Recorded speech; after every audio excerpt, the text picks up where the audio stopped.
we're on week 5, the new lesson plan rollout, and we were just talking to Michael about some of the warm-up stuff that's going on, and it kind of occurred to me that I wonder how many gyms out there are like constantly rehashing lesson plans, or how many just kind of like we improvised for a lot. That was very early on we didn't have a lesson plan. Like the very first couple of years, we didn't have like a lesson plan. We had a template.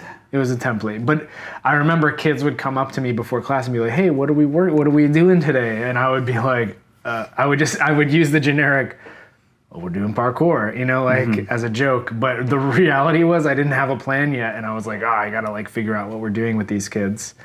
But over time, we really developed actually more of a filled out lesson plan for what we were going to be coaching kids and adults alike. And now we're on to our latest version of the Origins Method lesson plan. Squeezing in a little method. Little branding in there, yeah. Yeah. Tom, as we call it. The Origins Method.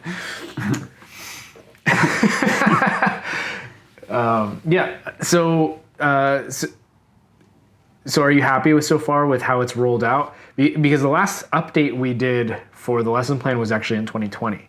And now we're like almost 2.5 years on from the previous version of the lesson plan. And now we're like 3 or 4 weeks in?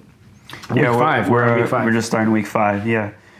I think it's working for the most part. Like we were just talking with Michael here about some of the warm-up drills we're doing, because we're trying to do this thing where we just cover a lot of different skills like right after your initial warm-up. So for like people that don't go to the gym, that would be like your running around, your arm circles, your dynamic stretching, and then we jump into like a bunch of parkour skills, usually like 6 to 8 of them before we get into like any actual lesson.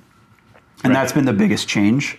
They call them like deep dives versus drills, right? Yeah. And I think actually it'd be worthwhile kind of discussing what the theory is behind covering so many skills versus what I think a lot of programs will do, which is to focus like more chunking one skill or one class of skills in a week's lesson plan.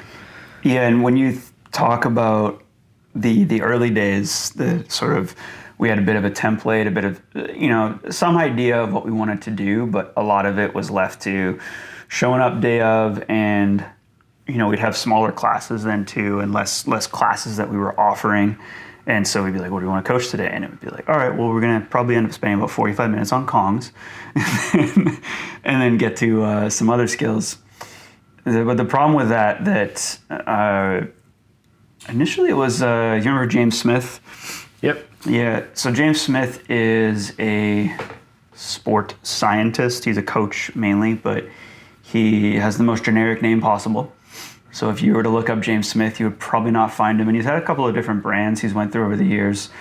But his name kept popping up through a lot of like strength coaches that I would follow. So like you have Joe DeFranco, Chad Wesley Smith, even like Jim Wendler, Dave Tate. I'm just gonna keep name dropping here.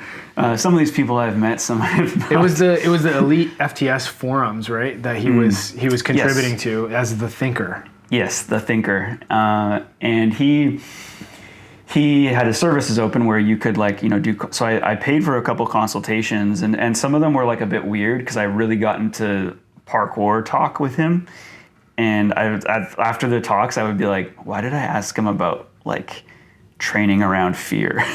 Not that it wasn't like entirely helpful, but it was just a weird thing to ask him about.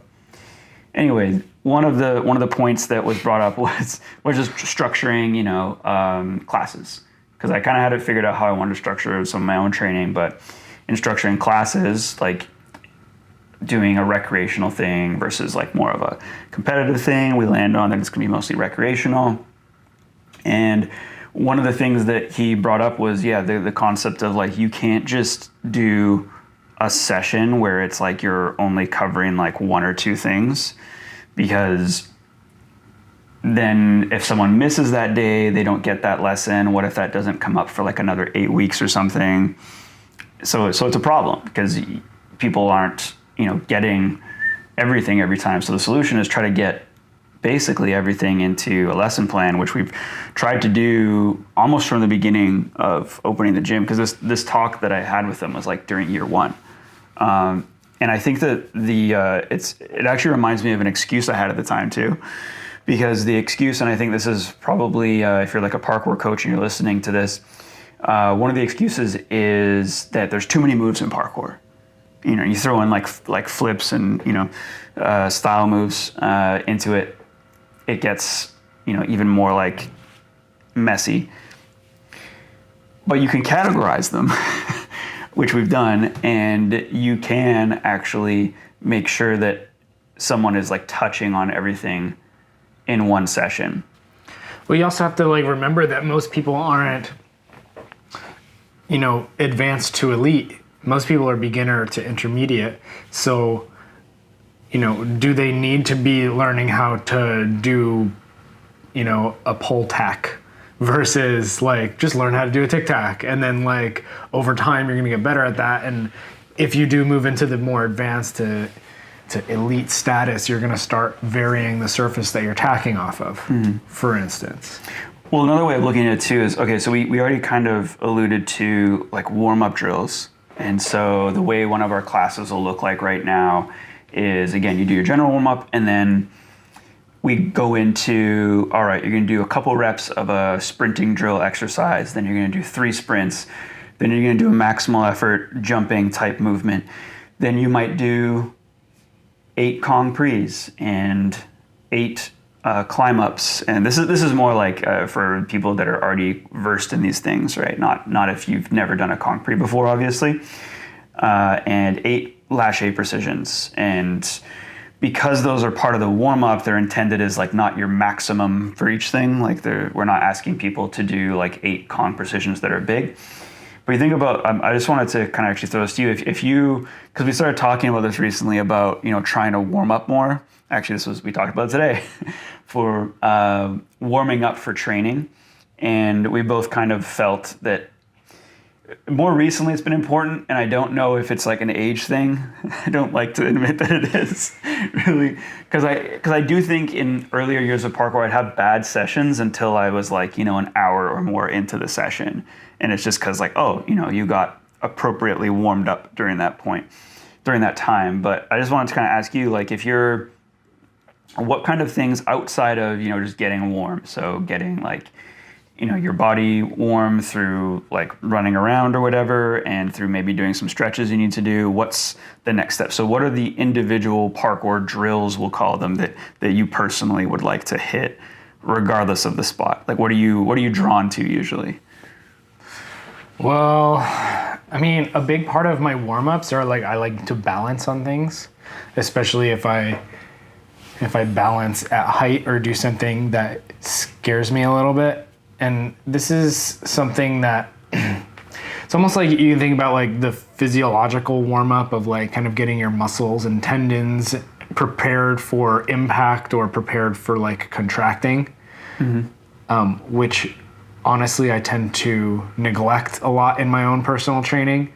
But then there's the neurological warm-up, which is like doing the thing that's not physically demanding but mentally demanding, right? So like balancing on something high, it fires up my nervous system. Yeah. When you say fire, okay, because there's 2 ways like I look at it. Like, so a lot of times, again, in the world of like power and strength sports, which just happens to be where a lot of information comes from on the internet in terms of around sport, but it's also like there's not a lot of free information from like, I don't know, someone who coaches like MMA or something, there's not like a framework, but talking about like neurological warm up, like in a lot of ways that's sometimes also just like the, how like warming up your ability to fire like motor units.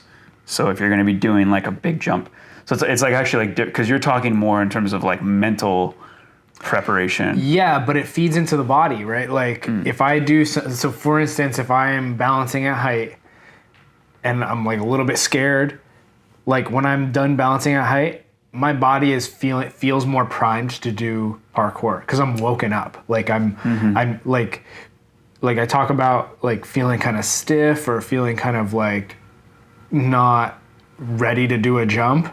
I'm gonna be ready to do a jump after I do something that's warmed me up neurologically, like mentally, right? Yeah. And this is something that actually Dylan Baker's talk at Art of Retreat kind of touched on, and it was like, this is way back. What year was this? He only did it once, I think. So it was on fear, and he talked about, I don't know. He talked about, you know, the warming up of your nervous system, like being more tied to like performance than like spending the time like, you know, warming up your muscles and tendons. Now, whether or not, obviously that is probably still very important to do, but I feel much more prepped to do a challenge if I scare myself a little bit before doing like a jump versus if I'm like, okay, I'm gonna do 10 squats and 10 like joint rotations and all these different like warm up movements. I'm not gonna feel as ready to do a jump than if I do something that like takes me to a different level up here. And I know like Callum has actually like talked about this, you know, scaring the shit out of yourself before, like to warm yourself up. And I think there's a lot of value to getting your it. feet wet. But and you know and thinking about getting. Well, that's kind of the analogy, right? Is like, oh, I'm gonna go. You know, it's the same way you go into cold water, or I mean, not if you're experienced going into cold water, you just go straight. But you know, it's not, oh, get your feet wet. Like test it out. Get your feet wet first. Like, ooh, it's cold. All right, and then and then dive in. Yeah. Well, it's a lot of the neuroscience behind it. I'm not like super well versed in neuroscience, but talking about how, you know, if you it's like the dopamine discussion, right? If I, you know, do something small, like kind of a movement towards a goal that like triggers some dopamine in my brain, which motivates me to move more. And then that feeds into the next skill that I try to do, that which I make a little bit more difficult and a little bit more difficult. And it snowballs into this experience of now I'm doing this thing that is a high level of difficulty, maybe involves some strength and power, but also technical skill and also mental fortitude. And ultimately my training accumulates to this point of I'm now doing something at the pinnacle of my ability. And I think that actually is one way to start that, right? You start balancing, right? Oh, okay, let's see if I can balance across this handrail. But then, oh, like there's that thing over there that's at height. I'm gonna see if I can go balance on that. It's not physically demanding, but it's kind of the next level up or a few levels up mentally that I'm gonna try to achieve. And then when I achieve that, it's like, boom, I'm all of a sudden super warm. I'm gonna try a hard jump over here. I'm gonna try a climb over here, or a vault or whatever. And now I feel ready to move. Instead of like going through the process of, oh, I'm gonna try to warm up my muscles and then go and try this super hard Kong. And it's like, yeah, I'm not mentally ready for it. And I still don't feel physically ready for it, you know? You need to kind of like baby step your way up to it. Anyway, that's how I think about warming up. Yeah, I guess there's like a progressive overload component too, where like, and again, like I think even having this information sometimes didn't make me use the information. So like, again, for jumping, it's like you don't arrive at the sesh, look at a precision jump that's your max and do it. Like you might be able to, but usually works better if you were to do like some hopping drills, you know, so just get like kind of warming up your elasticity to some extent. and there's also not the same. Again, I was trying to talk about like the neurological component. It's not the same, but the concept of like progressive overload. When I say progressive overload, like again, like in weight training, if you were to go into a session where you're doing squats, you would put a little bit of weight on the bar, do some reps, put some more weight on the bar, do some reps, put some more weight on, and then eventually you do your work set, which if I'm drawing a parallel to parkour is like you want to do a big precision jump. You start with some smaller, like, maybe it's a running jump. You start with some smaller running jumps. You just get running, you get jumping, and then you go take a look at the big one you want to do.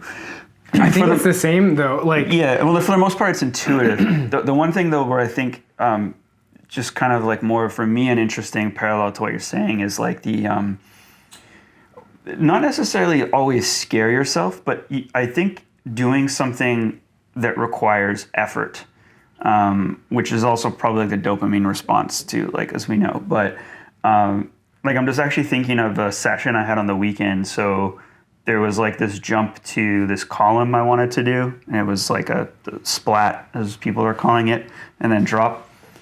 And there was a nice prep for it because you could go up these benches, and it's kind of like massive stairs. So you're just progressively doing a bigger jump and a bigger drop until you get to a high point. And I didn't actually go to the spot expecting to do that, or even, I think I may have seen the challenge at one point, but it wasn't like in my head as like, oh, I'm going to do this challenge today. It was kind of like, I saw that I could do it from a lower stair, and then I was with Pablo, and he's like, oh, you could go from the top.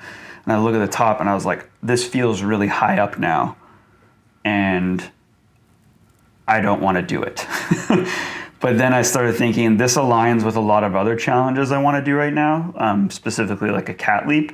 And so I was like, I need to do this today. This needs to happen for my brain, because I can't just walk away from this, because then I'm entering like a weaker habit. But we'd already warmed up. Like we'd warmed up for maybe like... You're physically feeling warm. We had tried some stuff. I was physically warm. We had tried some stuff, but I hadn't really committed to anything that required effort.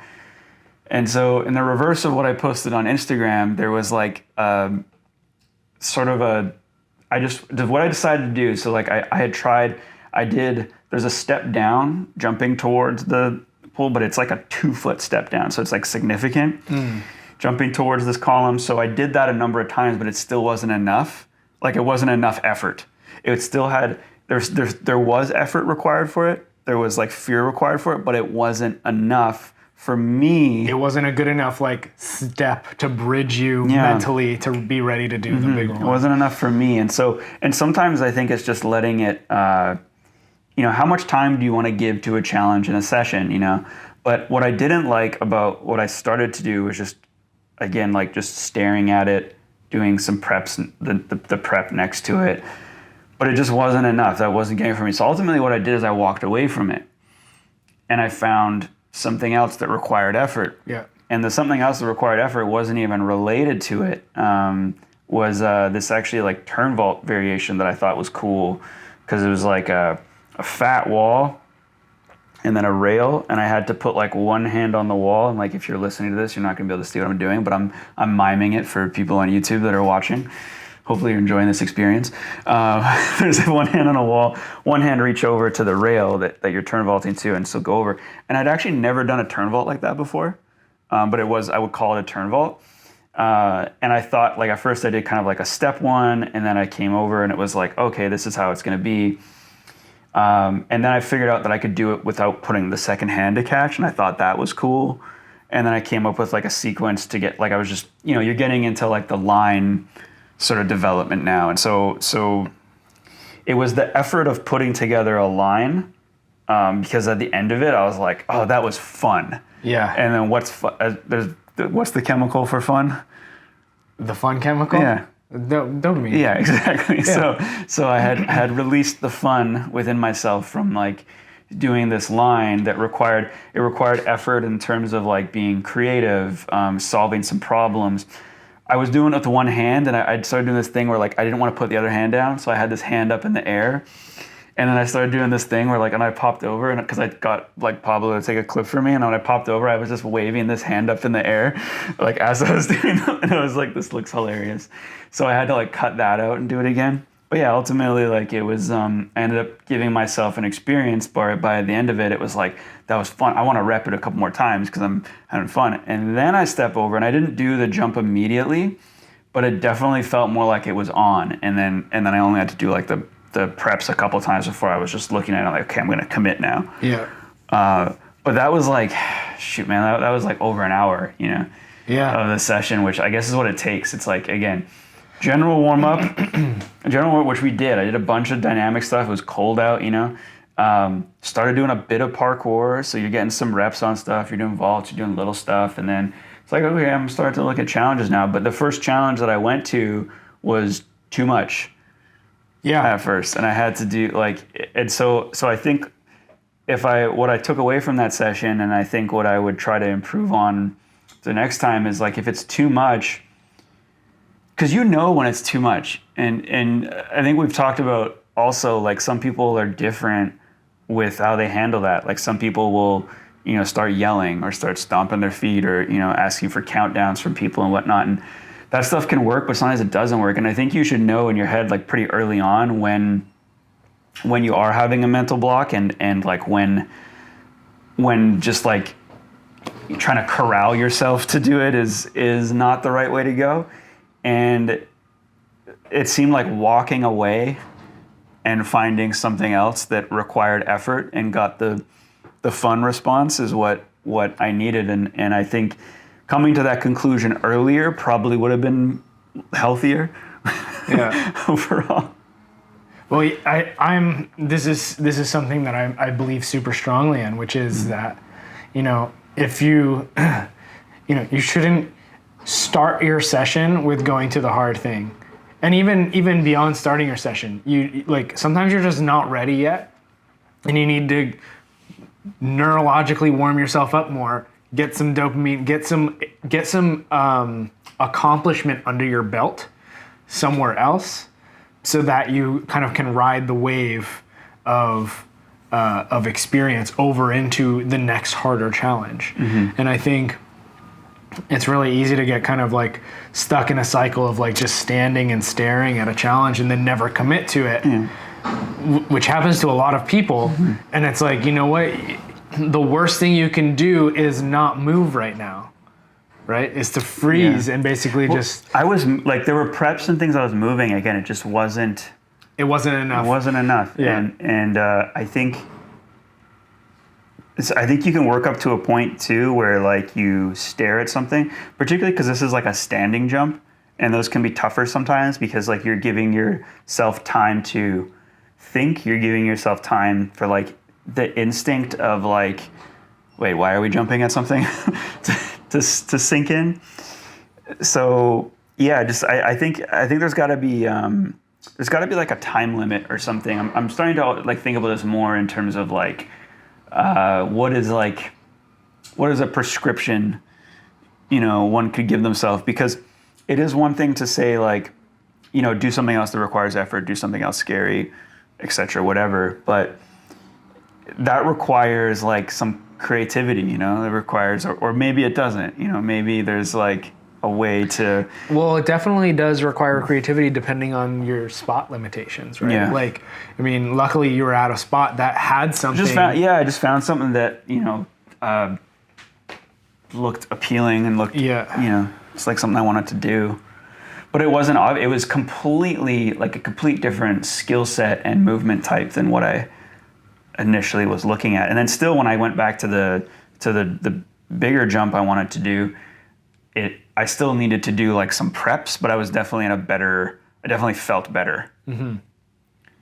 So I don't know, like I said, I think it would be great to try to come up with some sort of some sort of like thing to follow, you know, something to remember, something to follow. It's like, and we're kind of in an age too where like that's a big thing on any sort of social media platform, is like follow these 5 steps to be successful, you know. And it's like, what are the five steps that, you know, you take going into, you know, okay, you want to do something mentally challenging this session. You know, you got to cover this. If this doesn't work, go back to option, C or whatever. But I still don't think again, it's one of those things where I made some mistakes in that session. I didn't walk away and do something different sooner, which is what worked.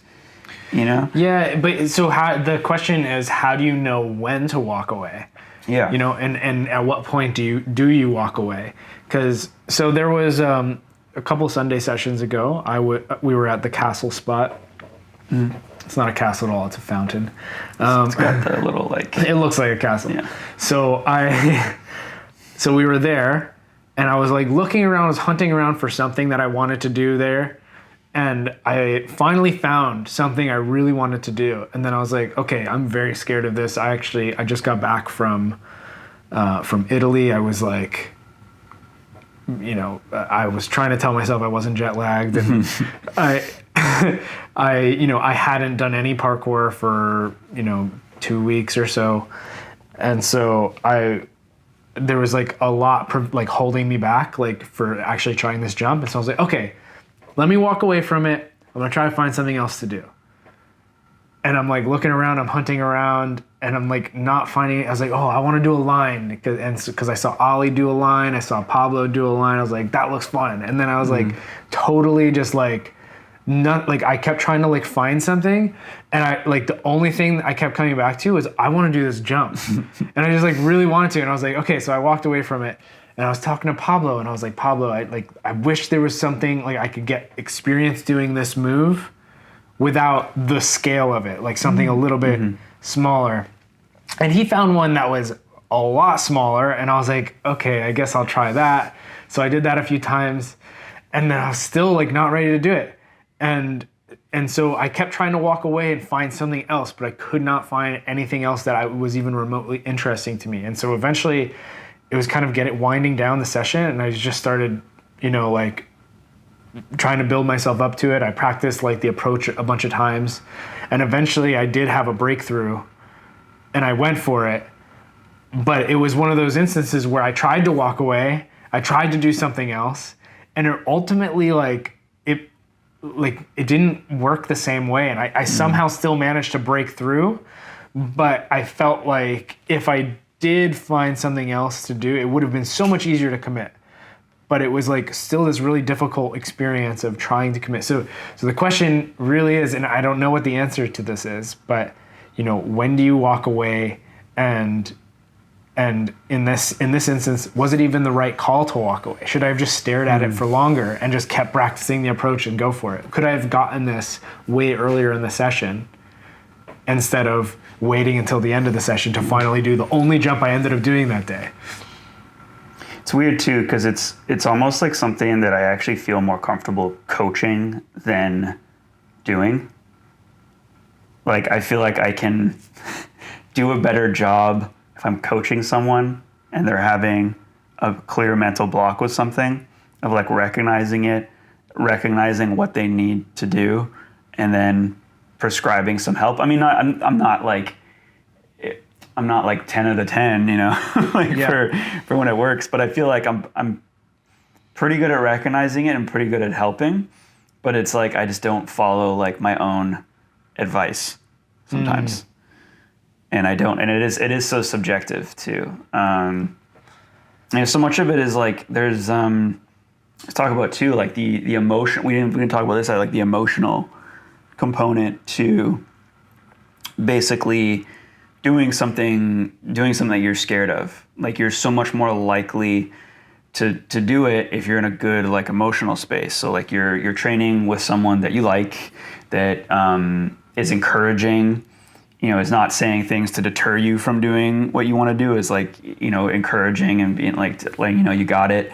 But also if you did something fun earlier, you're in a happy place. You're way more likely to do something that scares you in a happy place. I feel there's always a mix for me when I eventually hit the send button of happiness, but also aggression. I don't know if you feel the same or if it's one or the other for you, but it's usually a mix for me where it's like I get to a point where I feel good, I feel excited, and that was like something that Dylan Baker often talked about, was like trying to get to a point where like you feel excited, smiling, doing whatever you need to do. But then there's also like an aggression point that always seems to work for me, where it feels like, particularly if it's like a standing jump that I'm trying to break, but it could be like running into something where there's like an attack button, that gets pressed. Yeah, there's almost like a line though, right? It's like there's aggression, and then there's like so much aggression that you're tense, and you're like almost like. Yeah, that definitely doesn't work for me. If I'm just, it's not even. It doesn't feel like me. Like I'm not a. I don't know. Have you ever known me to have like a really angry outburst, like throwing shit and stuff? Like I'm pretty subdued as a person. Yeah. So it's not like me to get like, really animated in an angry sort of way and like, doesn't. Yeah. It's not me. That's true. It could be another person though.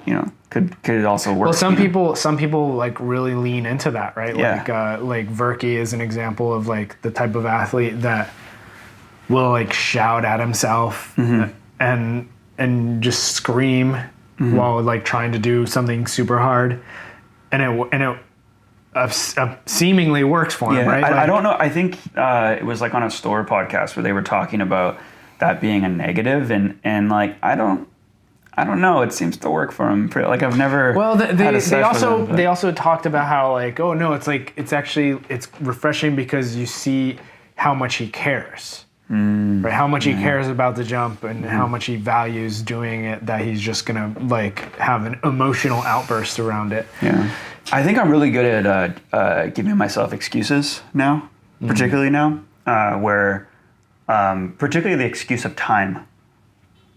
I think it's really, if you can get yourself into, and again, this is like stuff where if it's a challenge that you can do, absolutely no, but you still have like, because you're usually fighting instinct. It is not instinctive to be jumping across something at height. It's just really not, or to be like trying to fit your body through a tight space like really fast. These are not. Watch Dive Holes. It's on YouTube. It's like the last video we posted, but it's not instinctive to do these things unless it's the fight or flight thing. So like if you actually are being chased, or if you actually are trying to reach something, you're trying to hunt for food. But these are not things we do, so it's not instinctive, and so. You start thinking of like, oh, well, why do I want to do it? I want to do it because, it's a goal and it's going to make me happy ultimately. And that might not be strong enough. So then you start to like out logic. Like, I know I can do this. So you start to out logic your instinct, but that's like really hard to do in most cases. And so I think sometimes I end up like giving myself the excuse of time where I just know like, I could come back to this. And I'm trying to stop doing that because I hate that. I wish I had more of like a now or never mentality, because I'd probably be a lot better at parkour. Well, it's funny because sometimes I do give myself the excuse of time. Oh yeah, I can come back to this. But there's been a number of times where like spots have been like taken away from me before I get to do the thing. Yeah. And that really like affects me. It's like, no, I never got to do the thing that I really wanted. I have a confession about that. Oh yeah. Yeah, because like sometimes that happens, and I'm like kind of happy it happened. Oh. Sometimes. Because now you don't have the pressure to do it anymore. Yeah, sometimes there's like a thing I wanted to. Again, it gives me another excuse. Oh, I was gonna do it, but now I can't do it because this, it doesn't exist anymore. Someone demolished the jump that I wanted to do. When in actuality, I still really wanted to do it, but it gives me another excuse. I don't know. I think I'm just really good at being optimistic. Interesting. I can just walk away from a challenge and still be okay with myself is the problem. If I like hated myself more walking away from a challenge, I would probably do more challenges. Interesting. See, I actually think like kind of going back to like getting yourself to do like hard things. something that I've really like started to fall into, which I think is a positive thing, is the notion of like keeping low expectations for myself. Mm-hmm. So like,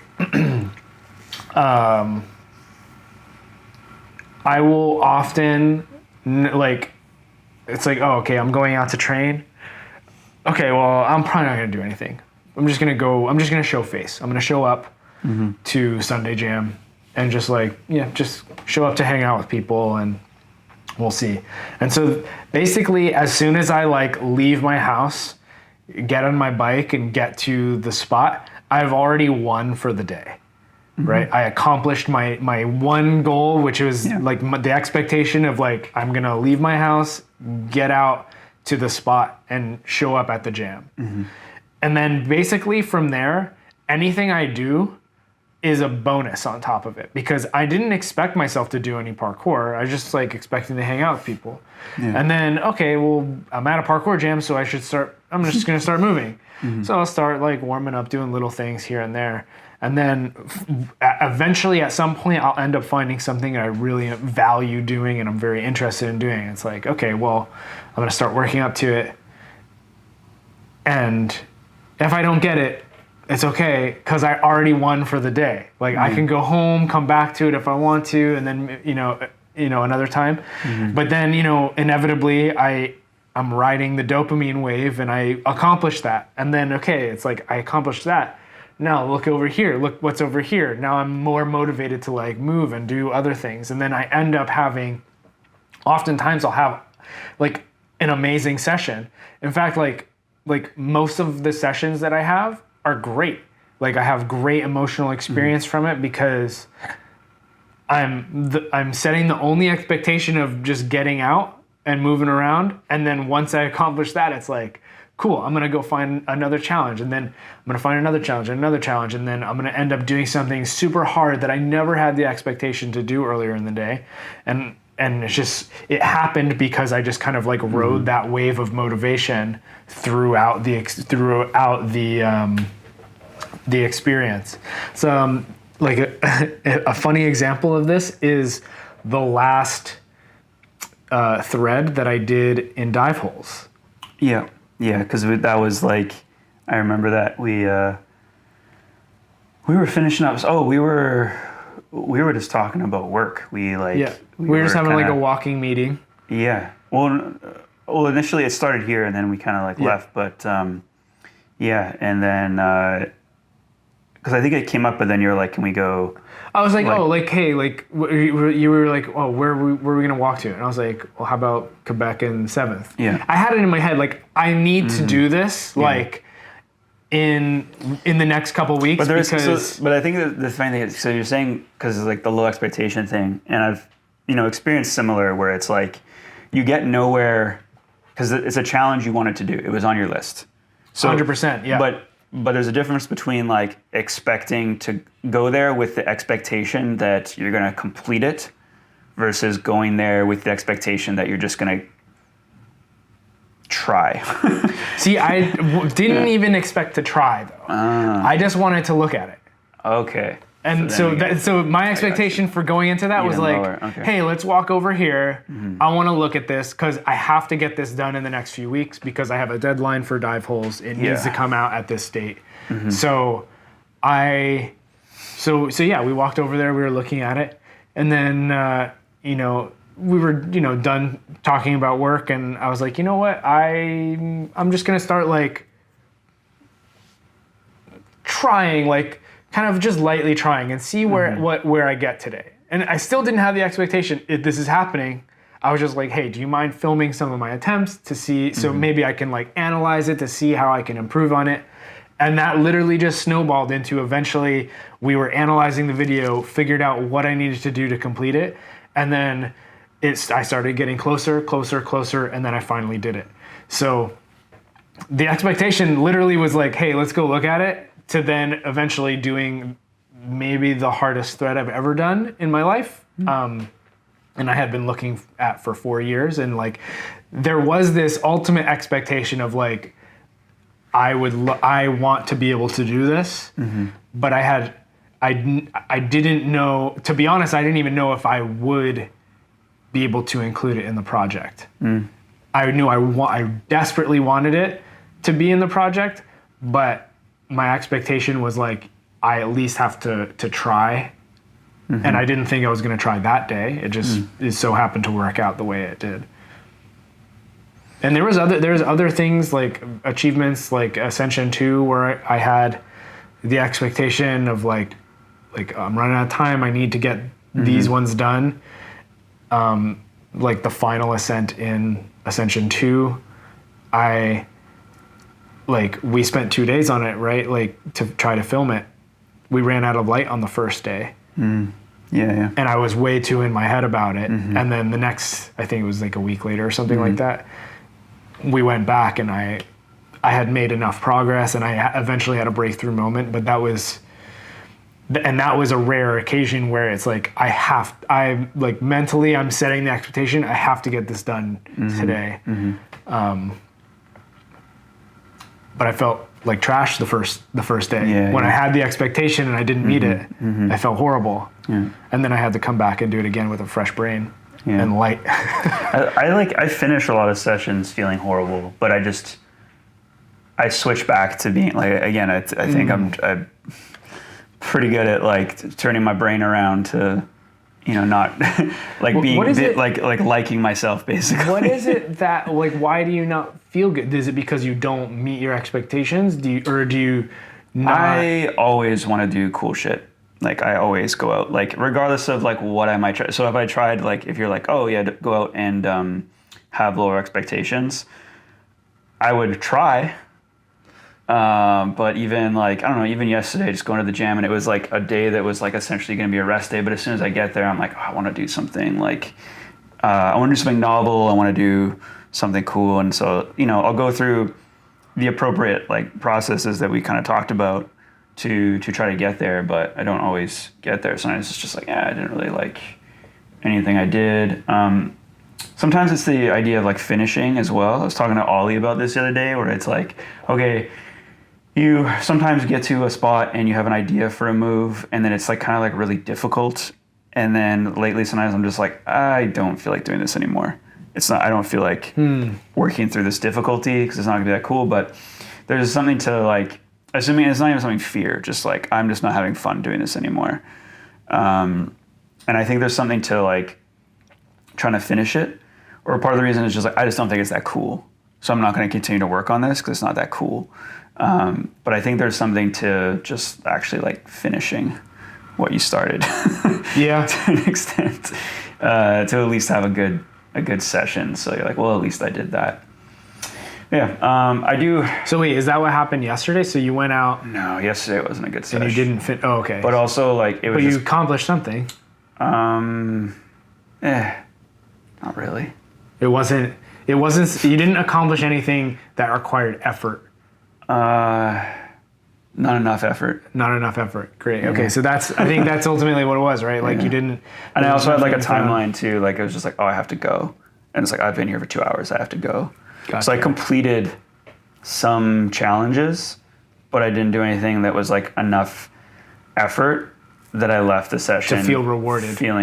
Just feeling like, okay, cool. And you can get that in other ways too. Like I could have. So actually, I wanted to kind of spin back too because this was something that I was thinking about when it came to warm-ups and something that we don't really do in classes that I actually think would be kind of interesting to bring into classes is the skill you're worst at being the key to effort. So like say for example, I don't know, I'll pick say I'm not very good at compres. Okay. You're getting off screen there, buddy. You got to pull yourself back in here. Say I'm not good at compres. And so as part of like your specific warm-up, which is actually the correct term that we didn't throw out here, but you have like your general warm-up, which is like warm up the body, joint rotations, etc., which we do in classes. And then we have what we call now the parkour warm-up, which is like parkour skills, and you're just knocking out some reps of these skills, and they're not like super strenuous. It's just getting some reps in of the movement categories to make sure that everything is covered in the session. But then you have like, okay, what do you do next? And I actually think the appropriate next thing is do some reps of something that you're the worst at. So if you're bad at Kong Prees, it's like... hold on, wait, what's before this? The specific warm-up. So that would be like actually doing like some vaults, some swings, some climb-ups, like when you name it. And then you do... Yeah, and then I'm thinking like the next thing is actually do the move that you're the worst at. So if I'm the worst at Kong Prees, it doesn't necessarily mean go find a big Kong Pre to do. It's just do something in that category, because I think those reps pay off over time. Because if you do this every session, say you train 3 times a week, that means 3 times a week you're doing the thing you're the worst at, and you're getting it out of the way quickly, or not quickly, but you're getting it out of the way first. This is actually something Gloria does when she teaches piano, where she has students like, okay, like what, because piano's boring, for most people to do. Like it's a boring skill to develop. But there are enjoyable moments where it's like, okay, I enjoy playing this song. But there's certain things on a practice regimen where it's like, what's the most boring thing to practice? And she has her students do that first. And she teaches them like to basically go live life like that. Like your homework, okay, you hate math, cool, do math first. And this is like a business thing too. It's like do the boring work first. Don't jump into the thing that you're excited to do the boring thing first. But I think in terms of parkour, because then it's almost like a reward that you get to do the thing that you like and to you may tap into that appropriate amount of effort too. Yeah. Because if it's something that you struggle with, so like again, okay, I'm bad at Kong Prees, I'm gonna find, maybe I'm gonna find a little one, a little baby one. Cool, boom, Kong Pre, did it. All right, did it a few times. All right, ooh, that one over there is a little more challenging. And you might take a couple reps and then you break it down, and then you get a couple of those nice reps in. You maybe hit one where you land it like super tall, and so you might crack into that little effort point easier. I don't know. I have to try it. So this is really interesting, and I'm kind of like going back and forth in my head about this, about if it's valuable to do this or not, but. My thought process here is that it's going to be really great if you can experience some success with it. Yeah. Yeah. So like let's say it's not concrete. It's like all right, like I'm trying to do I'm worst at doing reverse vaults. I don't know, just throwing it out there, and then I just fail to do a reverse vault. Over and over and over and over. It's like, then I'm almost like going the opposite direction. I'm not getting motivation. That would also be the wrong... I'm not closing that loop. Yeah. You know what I mean? Of the effort loop. But it's also the wrong prescription though, because if you're really bad at reverse vaults, you would do some sort of reverse vault progression. That's true. Yeah. But, and then the progression will then give me some success that I could at least experience, even if I don't experience success on the actual reverse vault.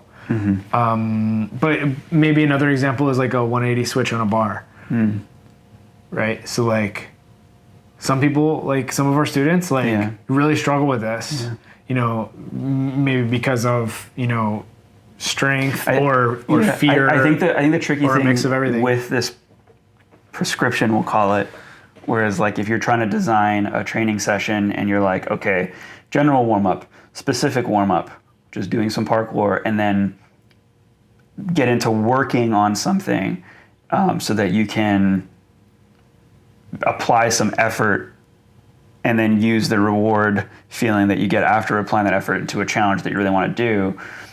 I think the thing is you really have to know about the move that you suck at.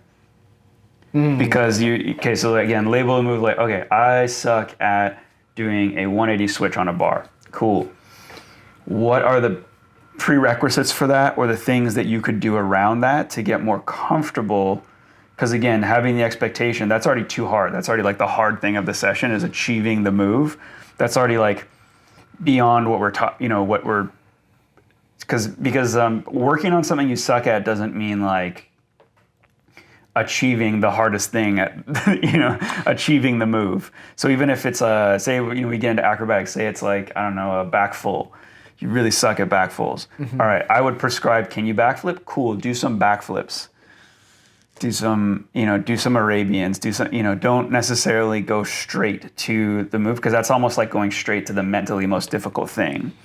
So it would have to be like, if you're focusing on doing some otherwise boring work on the move that you suck at, I think could be valuable in this context of Yeah. putting effort on something. But No, now I'm seeing a better vision of it is like is start to build like, okay, you suck at kongs, right? Mm-hmm. You build a foundation for your Kong now during this period of time, because it doesn't have to be doing the Kong, but building the foundation, and that's going to ultimately lead to future success with the move, because you're putting in some reps of something that's important towards getting that skill.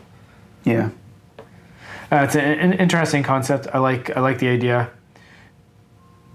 But again, it's like you have to experience some level of success. And it doesn't mean you complete the skill, but it means you've made some meaningful progress. Yeah.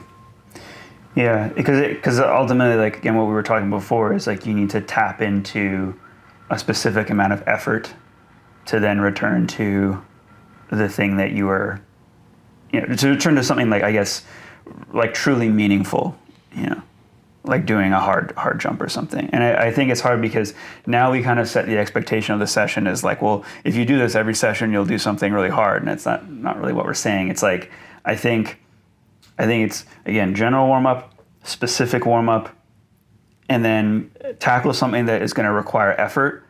That thing, if it's working on something that you suck at, that's a really good way to tap into that, because it's guaranteed you're going to be putting in effort if you suck at it. And then that's the goal of the session. That's your expectation. That's your, and then go wherever from there.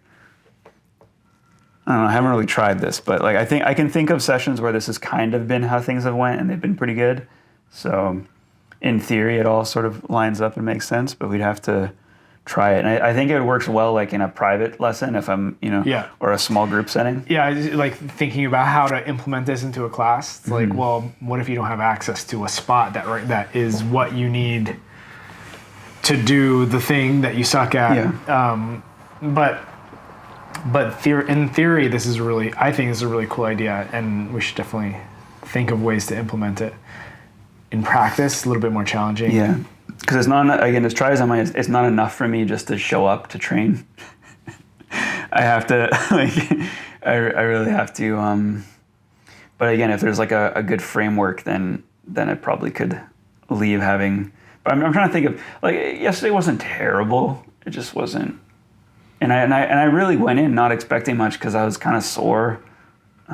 It was intended to be more or less like a rest day.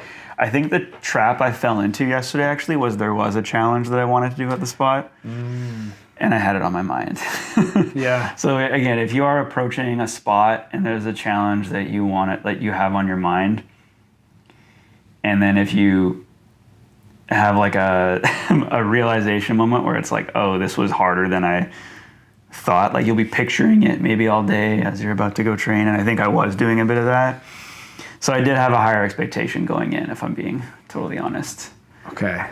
Yeah. Boom. Lower those expectations.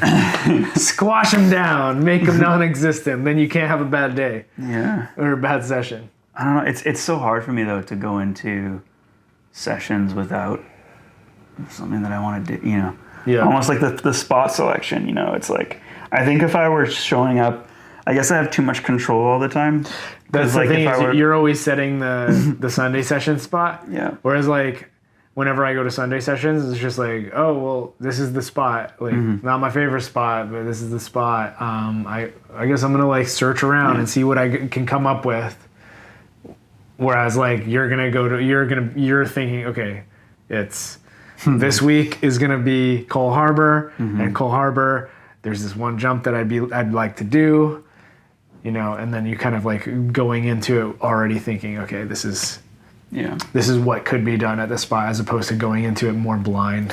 Yeah, more blind too would be like day of. So if someone was like, we're having a sesh at blank, it's like, cool, I'll come out, Yeah. I feel like that rarely happens because I don't know, I'm too, because the rest of my training, like Sunday session is like my like most playful day where like, again, it should be the lowest expectation. Yeah. Because I never really am tied to stuff.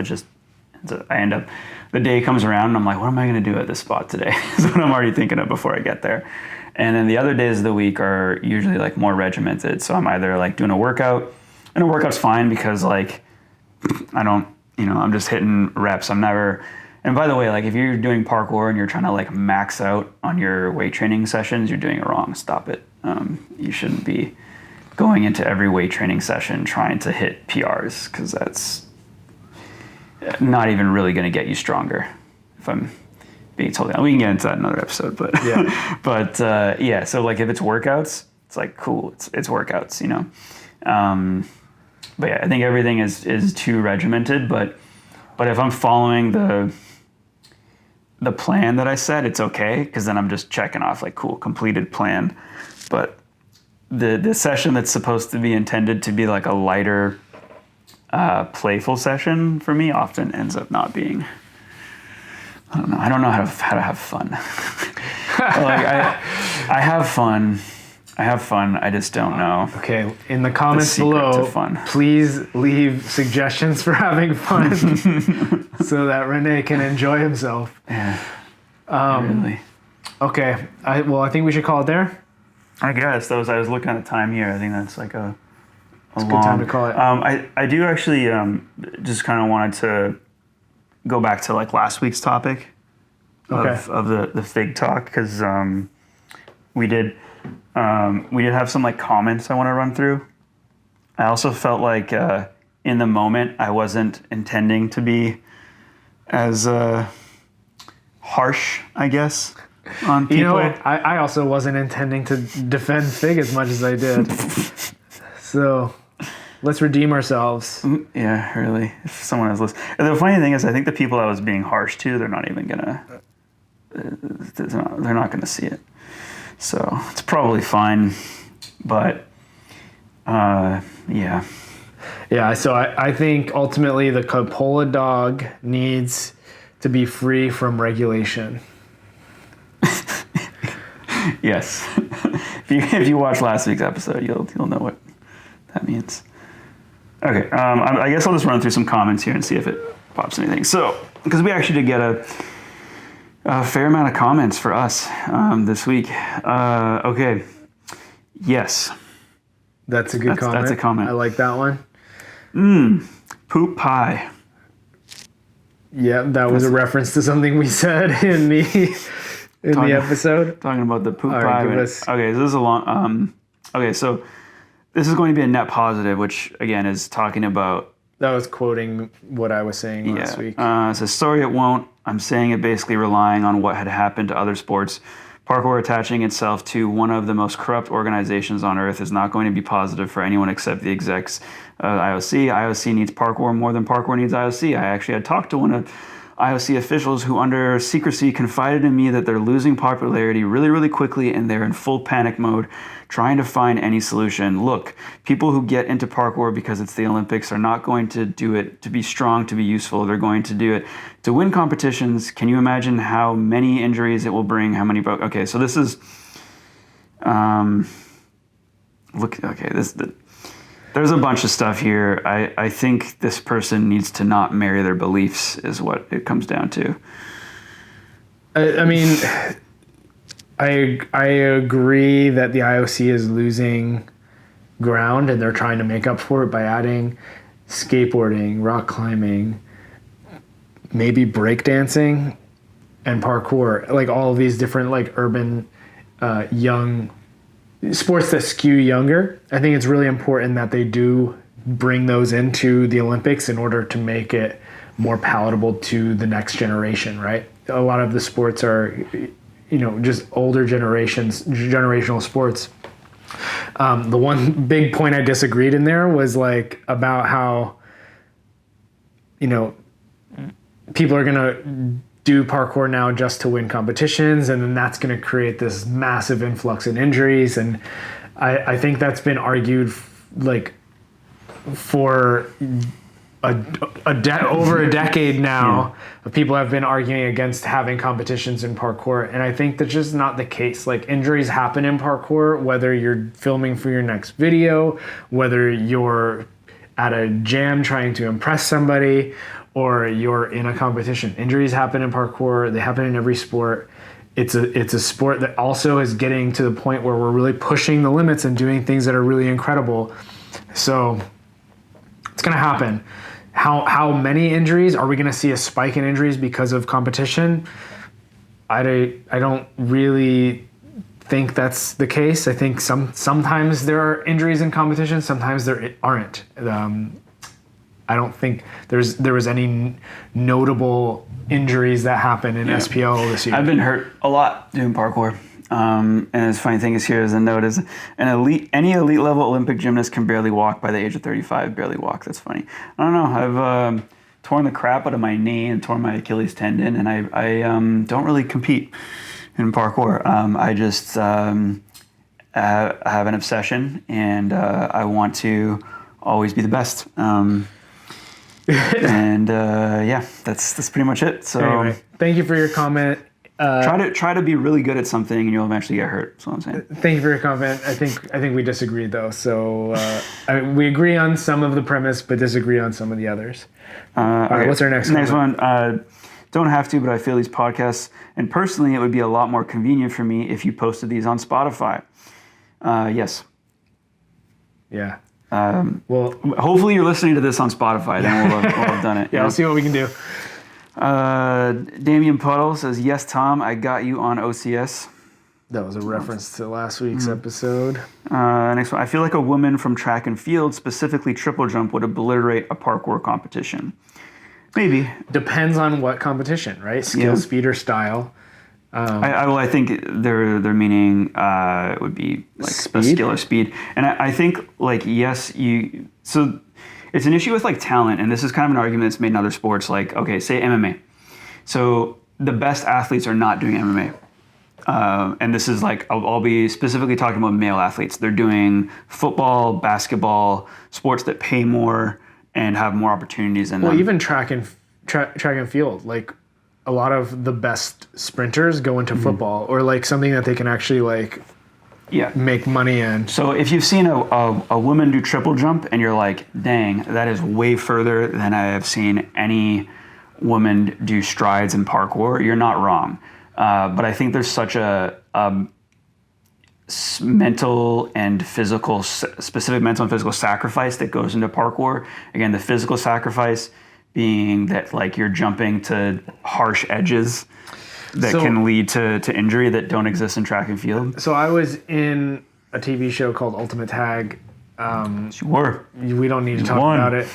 We really don't need to talk about it. But there, I was up against a lot of the contestants in the show where some of them were like track athletes. Like there was like a D1 track athlete on my episode, and she very hesitantly jumped across some of the vault structures, but for the most part she was very fast, but she had zero mental and technical ability under the context of parkour structures and having to do parkour moves.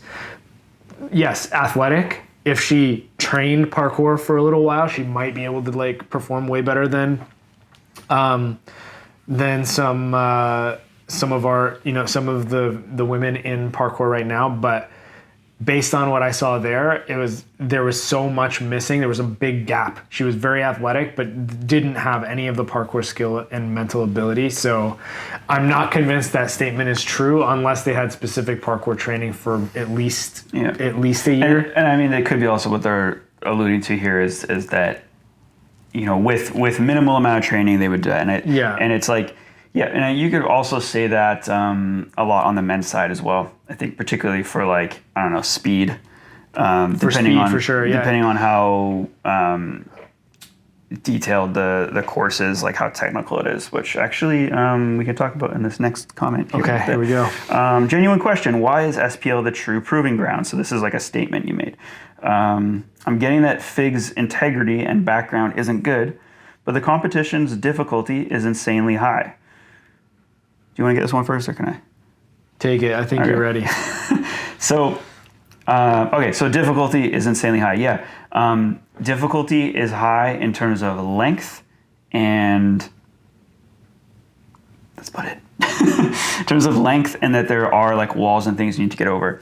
I would say the difference, and I actually had to send some videos to someone on Instagram the other day of like examples of parkour speed that don't actually always exist in speed courses. And when we talk about like SPL is not a finished product. SPL exists in gyms right now, but that's not like our goal for the future at all. Whereas the gymnastics goal is they intend to make the most simple and easy to replicate course possible, because then they can reproduce it, and that's a better business model for their purposes. Whereas I think what we are more attracted to is like, what are the craziest structures we could do a comp on?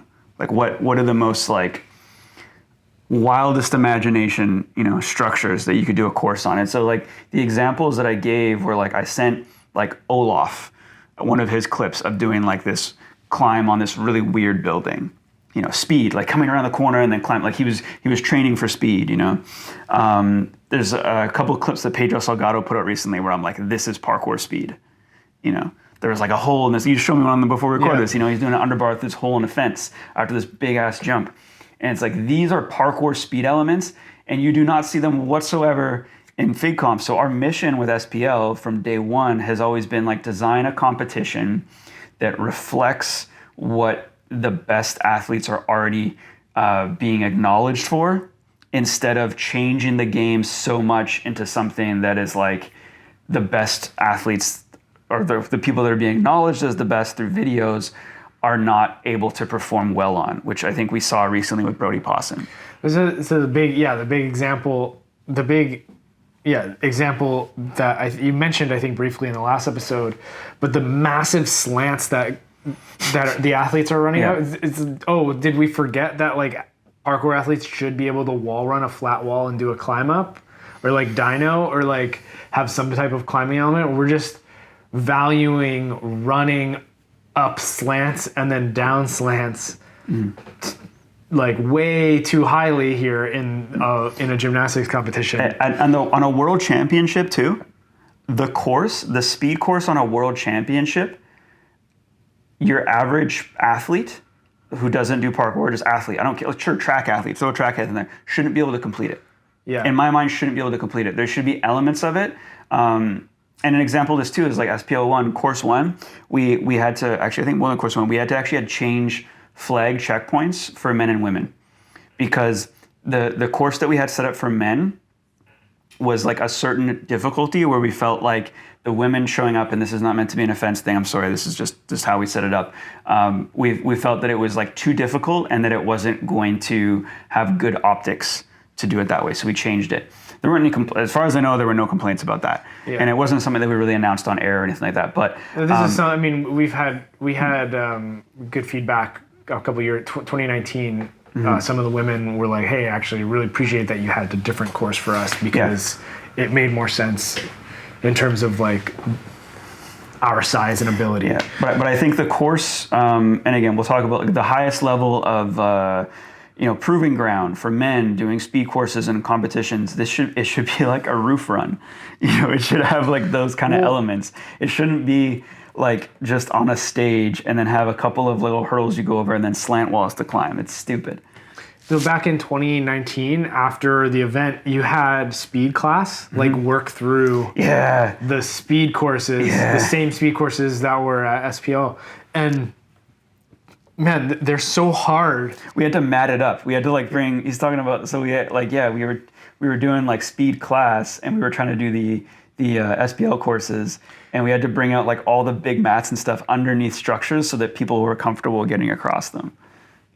Yeah, it should be like a world championship speed course should be so difficult that an average person definitely can't complete it, and other athletes will have trouble completing it, if not be able to do it, right? Like there's a reason, like parkour enables people to, enables its practitioners to be able to access places that other people cannot. And that is a huge element of what makes parkour so cool, to me at least. But I think that's what makes parkour is, right? It's like the idea is that we can escape reach or escape in various scenarios. So if we build out a speed competition that just anyone can do, it doesn't really fulfill that value for parkour as a sport. So yes, you might find that running through the gymnastics course is a bit challenging to do fast, but it should be so freaking hard that not everybody can do it. Exactly. Okay, next All one. right, next one. Fighting integrity with greed. Yes. The question that came to me is, are we really worried about parkour culture or something else? It's our business. I understand that parkour is connected with its industry, but if necessary, we will sacrifice which one? I'm not sure what they're asking. Yeah. I'm just going to go to the next one. If you want to take parkour to the Olympics, make it skill comps, make it speed comps. Style is hard for people in the culture to judge. Let only people out of it. Or I guess let alone, he means people out of it. Plus, I think those are more how people usually train. Nothing against style, by the way. That's not true. Some people do train for style competitions or do style comps, which will lead into our next comment quite well. But actually something I want to mention here, I agree, like skill and speed comps, it's weird to have skill comps not included in the Olympic category. If let's say parkour does go into the Olympics, if speed and style are the only ones, I think it's missing a big element of parkour, but that's neither here nor there. I don't want to see a FIG skill comp, but I very much disagree that the style is something that people don't train for. People definitely do, and it's a big part of the culture.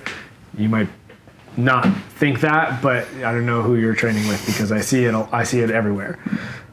All right, next comment. This is Joey, because I called out something he said. Joey Adrian. Joey Adrian. But basically, just disagreeing again that the goal of freerunning is to make lines. He also thinks there's a difference between parkour, freerunning, flipping, jumping. There's just usually a lot of overlap, and I think like let's comment here. Basically, like I'm always happy to have the semantics and or nomenclature debate with anyone, anytime, any place. Yeah, it's interesting because so the argument is that the goal of free running is to make lines. That's what he said. And you're saying the goal of free running is not to make lines, but what is the goal? I don't know, you go to a spot and do like a single trick, and that's free running or parkour again, because Well, this is a really good question though, right? It's like somebody does a cork on flat ground. Are they doing free running? Or are they a tricker? Or are they flipping? What does that person need to do in order for us to believe that they're a free runner? Yeah. I don't know. Do they have to do the cork off of something? Or do they have to do a cork in a line with other moves? Do they have to do a Kong and a cork in the same line? Does that make free running? So there's like all these This is a whole podcast. Yeah, he's put all these people and I don't necessarily disagree with Joey, but it's interesting because he's kind of created these buckets. Mm-hmm. He's like, there's a difference between parkour, free running, flipping, and jumping, and it's like yes, but I don't think it's buckets. I think it's circles that have big old crossovers. Yeah. Right. Yeah, we tried to draw this one time. That was fun. Yeah, that was fun. Okay, next one. All right. Great talk. The funny thing about parkour is we take from so many disciplines, specifically when it comes towards free running. We have gymnastics-based flips, like you guys talked about. We have tricky moves and style that are getting more popular, like Archie, Aroyan, and Lilu. And a recent more popular one is taking moves from skiing and snowboarding, such as the off-axis moves that Josh Malone, Denali, and a lot of Japan are doing. Everyone should be able to lean into whatever style they love and be able to score well if they have put together something solid. The main problem is, do we want gymnastics to direct the meta of the supposed biggest parkour and freerunning event? Hell nah, just like we wouldn't want trickers or skiers to be in charge of them either. Yeah. Yeah, big ol' agree there. All right, the last one here. For videos this long, you guys should add those chapter break things. And we already did it. I had mentioned to him, yes, okay. we did that. We were busy the past week, so Didn't get to that right away. Should be on this one. Should probably mention that at the start of. Yeah, chapter breaks in the description. Yeah, you know, I'll put a little. Actually, I'll put a little thing on the video, Okay. like a graphic. I think I made one like that before. So That's cool. yeah. Great. Well, thanks so much for tuning in. Please leave a comment below. Ask us a question. We might get to it in the next episode. Like, subscribe, and we'll see you in the next video.